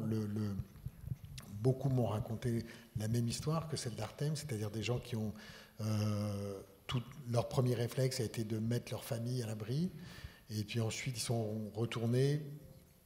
Plusieurs fois, ils m'ont raconté qu'ils avaient menti à leur femme, et ils n'en étaient vraiment pas fiers. Ça restait une déchirure pour eux, ça restait un problème, ce mensonge qu'ils avaient eu. Et c'est vrai que tout d'un coup, à travers non pas ce remords, mais cette chose qui n'était pas réglée, on entendait le point de vue de la femme des soldats, et qui était pris en compte. Et là encore, je trouvais qu'il y avait beaucoup d'humanité, il y a beaucoup d'héroïsme chez ces soldats, mais il y a beaucoup d'intelligence aussi chez ces femmes de soldats. C'est-à-dire que c'est pas rien de s'engager, c'est pas... on sentait la gravité de ce que représentait cet engagement, et c'est la diversité de tous ces points de vue, de toutes ces manières de vivre les choses, sans aucun pathos, sans aucun... J'ai eu le sentiment, il y a un sentiment, si vous voulez, de vérité, de gens qui sont à leur place et qui sont dans une forme de vérité qui est absolument frappante. Comme si tout le monde était profondément à sa place et exactement à sa place. Ça me fait penser à l'article, à la lettre de votre mari qui a été publié, je crois, dans New York Times, où après donc, les événements de Bakhmout, quand il a failli mourir, où Artem Tchekh a écrit je me suis préparé à ma mort. J'ai accepté l'idée de ma mort, et je me souviens de votre réaction sur Facebook, et j'imagine que ce n'était qu'un dixième, un concentré de ce que vous avez ressenti à ce moment, et cette terrible réalité de la guerre et de ce que représente à la fois la vie de la famille, de l'épouse et de militaire. Це був, мабуть, найважчий момент за всі ці роки, бо 5 днів не було зв'язку з моїм чоловіком. Я так само внутрішньо прийняла те, що, мабуть, у мене більше немає чоловіка. C'était l'un des moments les plus compliqués dans ma vie parce que pendant 5 jours, je n'avais pas du tout de contact avec mon mari. Et pendant cette période-là, j'ai déjà accepté peut-être même l'idée, j'imaginais qu'il faudrait que j'accepte l'idée que je n'ai plus d'homme, je n'ai plus de mari. Причому це був якийсь повний сюрреалізм. За 2 дні до цього ми разом виступали в Нью-Йорку. Нас, як письменників, туди запросили. І ми повернулися літаком в Україну. Мій чоловік зразу сів в машину, поїхав на фронт і там потрапив у пастку зі своїм підрозділом під Бахмутом. І 5 днів я не мала ніякого зв'язку з ним. Et ce qui était frappant aussi, parce que quelques jours juste avant, nous étions tous les deux à New York, nous étions invités d'y donner une performance comme des artistes, et après, juste quelques jours plus tard, il est revenu sur le front des combats, et il était juste à côté de Bakhmout, et il y avait beaucoup de tirs sur sa brigade, et c'était vraiment compliqué pendant cette période. Але він дивом вижив. І тепер я можу про це писати вірші, знімати фільми, рефлексувати. Et c'était un miracle qu'il a survécu. Et maintenant, cela m'inspire aussi à écrire des poèmes et chanter. Merci. Je propose qu'on passe aux extraits qui parlent donc de la vie de militaire. Et donc, c'est les 2 extraits d'Artem Tchapaï. Quand je suis partie, les enfants m'ont offert un jouet bon marché, un serpent en kit à construire qu'ils avaient eux aussi. Nous devions inventer différentes formes de serpents et nous échanger les photos sur Internet. Bien évidemment, l'élastique qui maintenait les pièces s'est tout de suite cassé. Pour moi, ces pièces colorées en plastique, ces débris, sont devenus la métaphore de notre vie brisée. J'ai compris que ces morceaux représentaient désormais la chose la plus précieuse que je possédais. Oksana a dit que, pour les enfants, elle voudrait ne rien ressentir. Moi, au contraire, je voudrais tout ressentir, pleinement. Je suis si heureux qu'Oksana, mes enfants et mes parents soient tout simplement en vie. C'est de l'amour aigu comme jamais. J'ai très longtemps porté les débris du jouet dans la poche près de mon cœur. Puis je les ai perdus lors d'un déplacement. J'ai pleuré la perte de petits triangles en plastique. Ce n'est qu'un an plus tard que je les ai retrouvés dans un des compartiments de mon sac à dos et j'en ai été très heureux.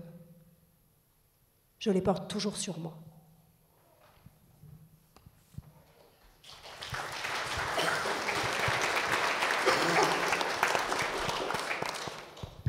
Deuxième extrait. Autour des combattants, il y a toujours des chiens errants. Sur les positions, on adopte des chats. Les militaires, loin de leurs femmes et de leurs enfants, et parfois de leurs petits-enfants, débordent de tendresse. Les chiens et les chats sentent qu'on va les nourrir et les entourer de chaleur. Le compagnon d'une amie qui se trouve dans les tranchées de la région de Donetsk aide, depuis plusieurs années, les chats à mettre bas. Elle dit qu'il a fondé un patriarcat. Notre local reçoit matin et soir la visite d'un canard sauvage boiteux. Il s'est habitué à ce que les soldats lui offrent le petit déjeuner comme le dîner. Nous plaisantons toujours à l'idée de le transformer en brochette, mais nous continuons à émietter le pain pour lui.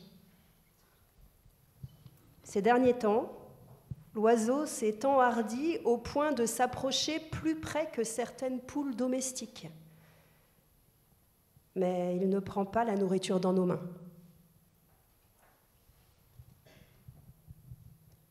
Nous avons un bénévole très grand et très fort, rentré d'Espagne après le 24.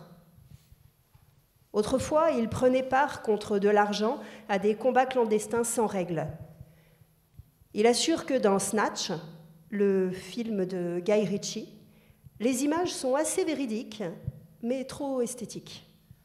En réalité, tout est encore plus sale et plus cruel. Au cours de son dernier combat, l'homme a senti qu'il ne pouvait pas casser la tête de son adversaire qui, bien que lent, était beaucoup plus mobile. Je le frappe, je le cogne, rien n'y fait. Il a fallu lui casser les 2 jambes pour qu'il cesse de me courir après. Après cet incident, il ne s'est plus jamais battu. Un jour, nous marchions avec ce militaire dans la Pinède. Il a saisi mon épaule pour m'obliger à m'arrêter et à me taire. Je me suis crispée. Il a tendu son doigt vers l'arbre et a chuchoté « Regarde, 2 écureuils. » J'ai fait une recherche Google.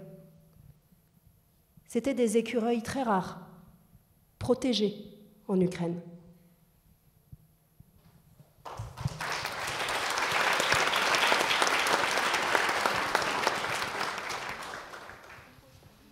Bon, il y a d'autres épisodes très humains comme ça sur la guerre, notamment les militaires qui cherchent les plantes à envoyer dans chez eux. Et c'est là où on était au printemps et on prenait conscience que c'était vraiment des paysans pour qui la vie, il fallait planter quoi qu'il arrive. Oui, en fait, je peux le lire moi-même. Alors, je ne sais pas où ça va, où il est. Je sais où c'est. En fait, ce chapitre s'appelle « Il faut cultiver notre jardin ». C'est de Voltaire. Можливо, Юлія, ви хочете щось сказати про цю військову частину?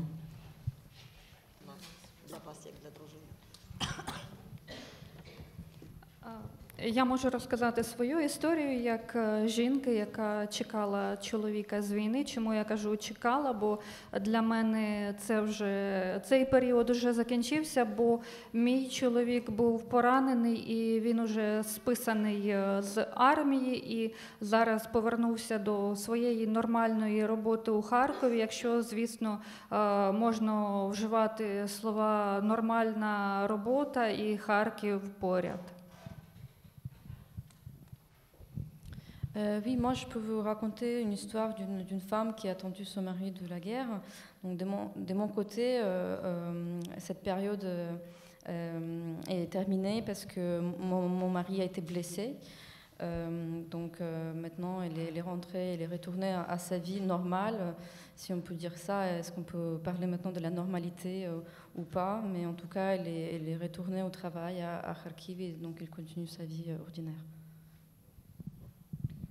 І коли ми з сином поїхали з Харкова, для мене однією з найбільш вражаючих речей стало те, що через кілька днів мій чоловік подзвонив і сказав, мені дуже пощастило, мене взяли в тероборону, бо на той момент після повномасштабного вторгнення у перші дні були дуже великі черги з охочих вступити до українського війська, і не всім на той момент це вдавалося. Тому мене ця фраза «мені дуже пощастило, мене взяли в армію» мені запам'яталася на все життя.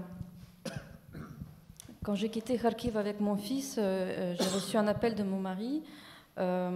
Il m'a dit ça y est, je fais partie de la défense territoriale. Donc les premiers jours après l'invasion, donc il faisait partie de la défense territoriale. Et il m'a dit j'ai eu trop de chance. Et cette phrase, justement, c'est resté incarné dans ma tête très longtemps, à quel point on peut dire que j'ai de la chance, à savoir que les tout premiers jours après l'invasion, il y avait beaucoup de volontaires, des hommes qui voulaient s'engager dans l'armée, il n'y avait pas place pour tout le monde. Et donc mon mari, il était très ravi d'avoir eu cette place dans la défense territoriale. Але в Україні все ще дуже багато жінок, які чекають своїх чоловіків з війни, і, на жаль, не всі дочекаються. Так, більше місяця тому моя подруга, яку звати Анастасія Федченко, втратила на війні чоловіка, він був убитий, і вона на той момент була на 9-му місяці вагітності. І 2 тижні тому вона народила доньку, яку назвали Катерина Андріївна, і яка вже ніколи не побачить свого батька. Mais en Ukraine, il y a encore énormément de femmes qui attendent leur mari. Et par exemple, j'ai une amie qui s'appelle Anastasia Fedchenko. Son mari, il a été tué en France. Elle était à un 9e mois de grossesse. Donc il y a 2 semaines, elle a donné naissance à une petite fille qu'elle a appelée Katerina. Et cette petite Katerina, elle ne verra jamais son père.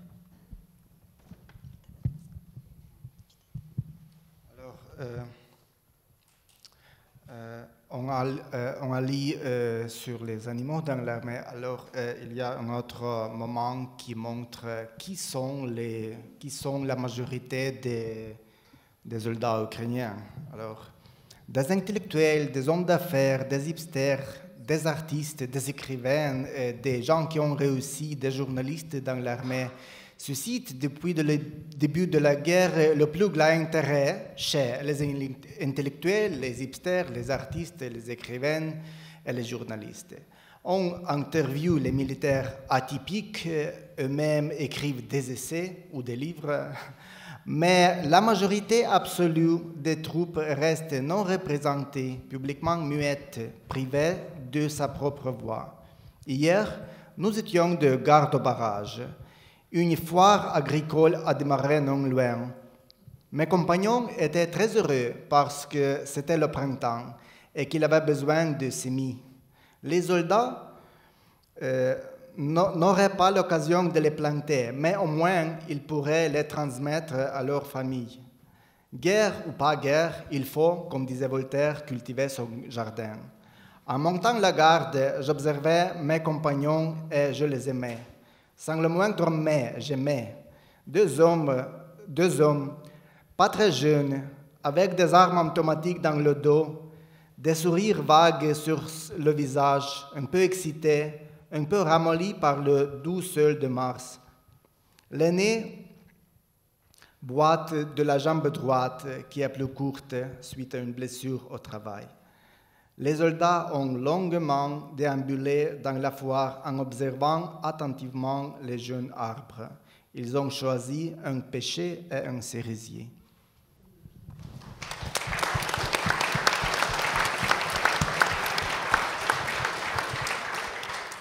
Je voudrais que l'avant-dernier sujet que nous pourrons aborder soit pas l'hommage, mais en tout cas la mention de ces 6 millions de réfugiés qui ont quitté l'Ukraine, qui se sont disséminés à travers l'Europe et au-delà, qui peut-être retrouveront leur maison, peut-être auront à construire leur vie ailleurs. Et donc sur le sujet des réfugiés, nous aurons 2 extraits, un extrait poétique et d'Irina Tsilik et un texte de Yulia Ilucha.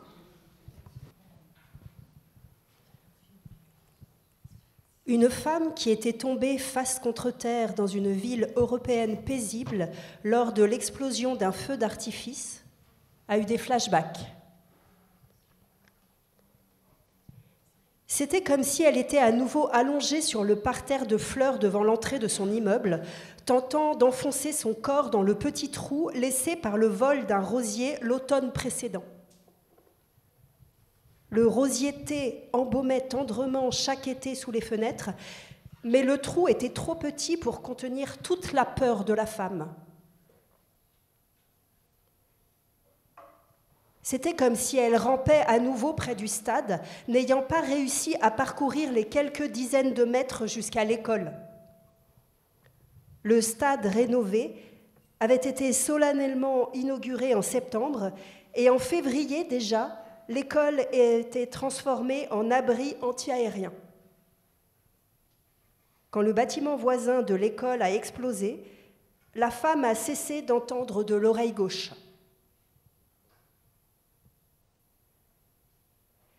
C'était comme si elle était à nouveau assise dans le couloir d'un train d'évacuation qui quittait la gare dans une obscurité complète.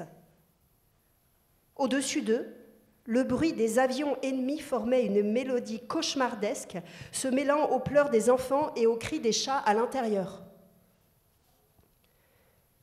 La femme s'est recroquevillée, serrant ses genoux contre sa poitrine, tentant de prendre le moins de place possible afin de libérer ne serait-ce que quelques centimètres pour ceux qui restaient debout dans le sas glacial.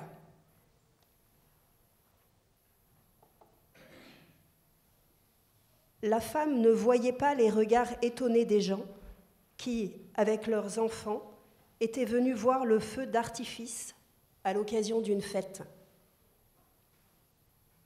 Elle ne faisait que sauver sa vie.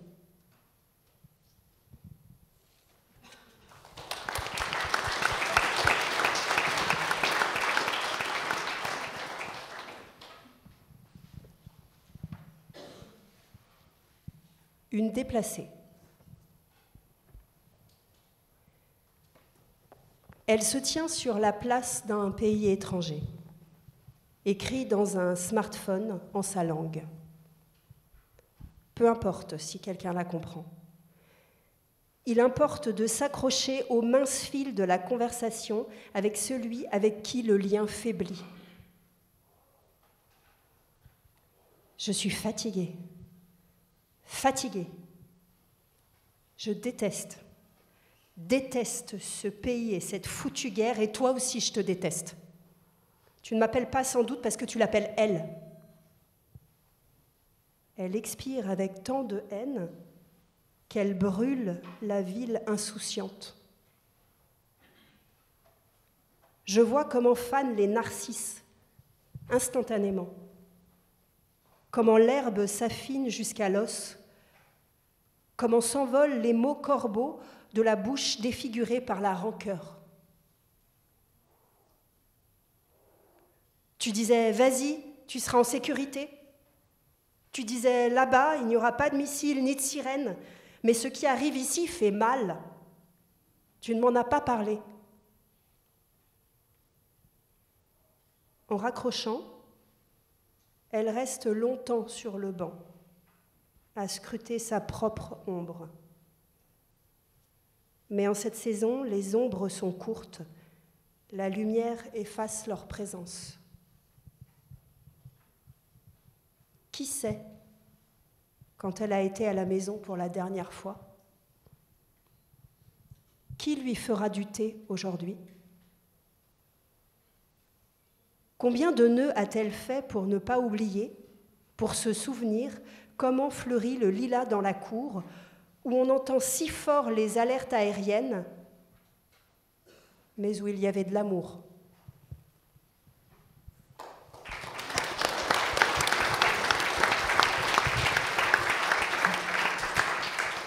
Et donc nous terminerons cette rencontre par le dernier extrait du film d'Irina Tsilek, qui à la fois est une ouverture vers l'avenir, vers ce que vont devenir ces enfants, que peuvent devenir ces enfants, mais aussi sur le destin des réfugiés.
Здравствуйте, Татьяна Михайловна. Это мама Мирославы Трофимчук.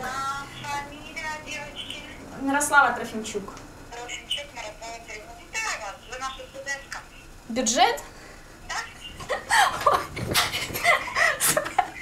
Я говорила, вы сейчас получите.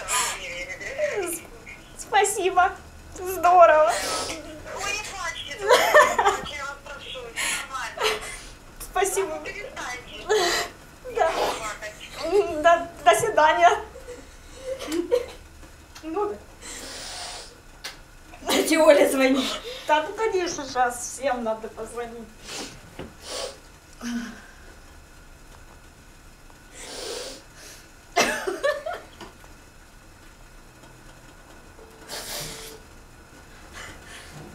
Ну все, пакуй чемоданы, до свидания.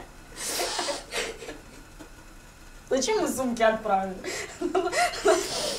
Оля не берет, бабушке будем звонить.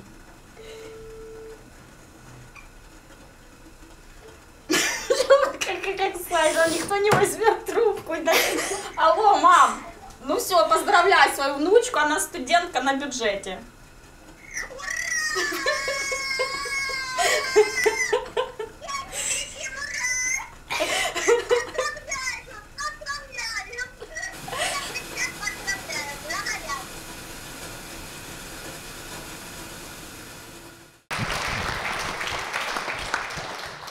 Я скажу буквально 2 слова.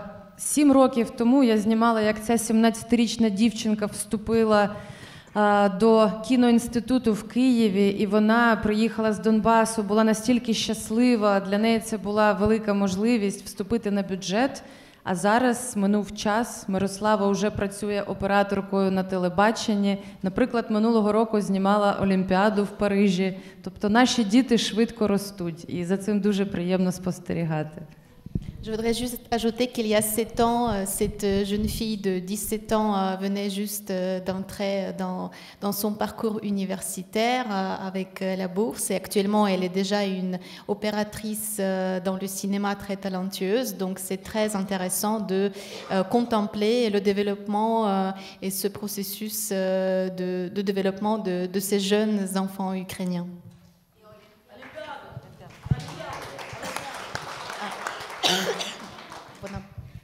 Elle a tourné ici les Jeux Olympiques à Paris l'année dernière. Elle était donc venue comme opératrice. Voilà. Bien.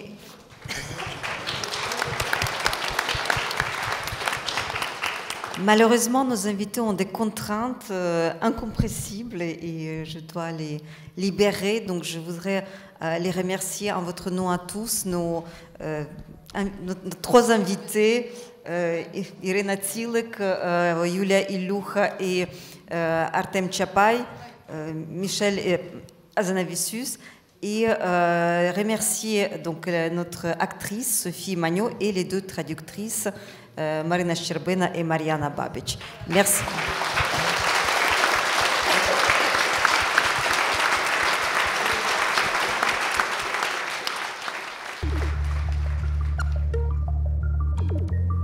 Wow.